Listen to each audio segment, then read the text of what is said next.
Good Monday evening, Southeast Texas. Well, if you look back at history, at the number of days at or 100 degrees, the string of days, it looks like this summer, the last 9 days, we have had 100 degrees or greater in Beaumont.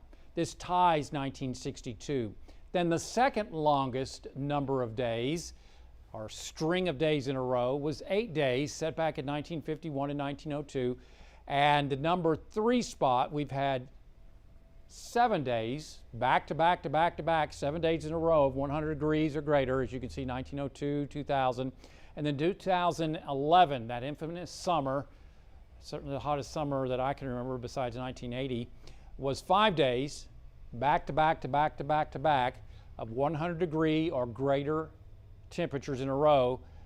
That comes in at number 4. Otherwise, we may be seeing some changes. I don't think we're going to do that coming up tomorrow. I don't think we're going to break the record, as I'm forecasting, well, 99 in Beaumont. Slightly cooler, yeah, 98, 99, a little cooler, and maybe some very isolated showers only in the triangle coming up on, say, Wednesday and Thursday. Then it's back to hot and dry this weekend as high pressure rebuilds across the area.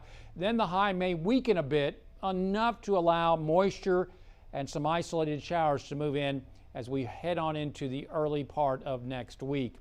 Otherwise, we're all in the green zone as far as today's Southeast Texas allergy report. And our forecast for tomorrow calls for dry weather, highs in the upper 90s to lower 100s. Heat indices will be hot enough for excessive heat warnings and heat advisories across the area. And we're looking at extreme values once again on the UV index. Above normal temperatures both on lows and highs, running anywhere between 4 and about 7 degrees above normal. I don't think we'll see any records. Otherwise, I'm going to go with a very isolated chance of a shower coming up Wednesday and Thursday. To be quite honest with you, modeling just doesn't do good as far as picking up those very isolated showers. Yesterday, Orangeville got, almost a half an inch of rainfall? No model had that, and I figured out why. Very low top showers. We're talking, right around 5,000 feet or less. We have to look at the moisture. If it surges to, say, 80, 90%, you may be able to get some showers. They're very weak showers, but I don't think that's going to be the case coming up at the weekend as the high builds back on in.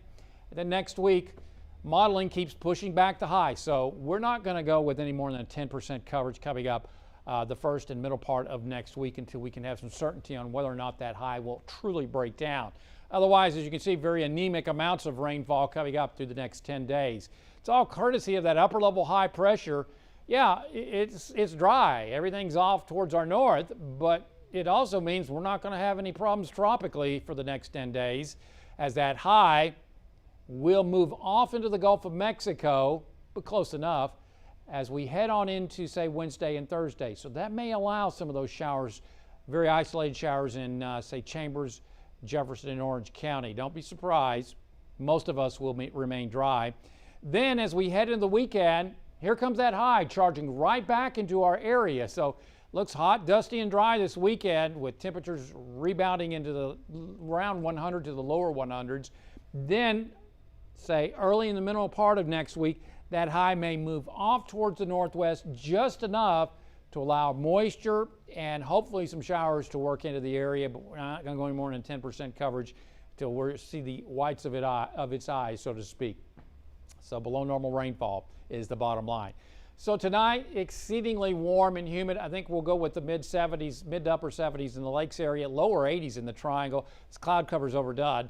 Tomorrow, right back up into the upper 90s, maybe 100 in Beaumont, and into the lower 100s tomorrow. The question is, are we going to break that record or not? On the Gulf of Mexico, slightly choppy seas around 2 to 3 feet are expected in your coastal breed forecast. We'll see southwest winds at 10 to 15 knots.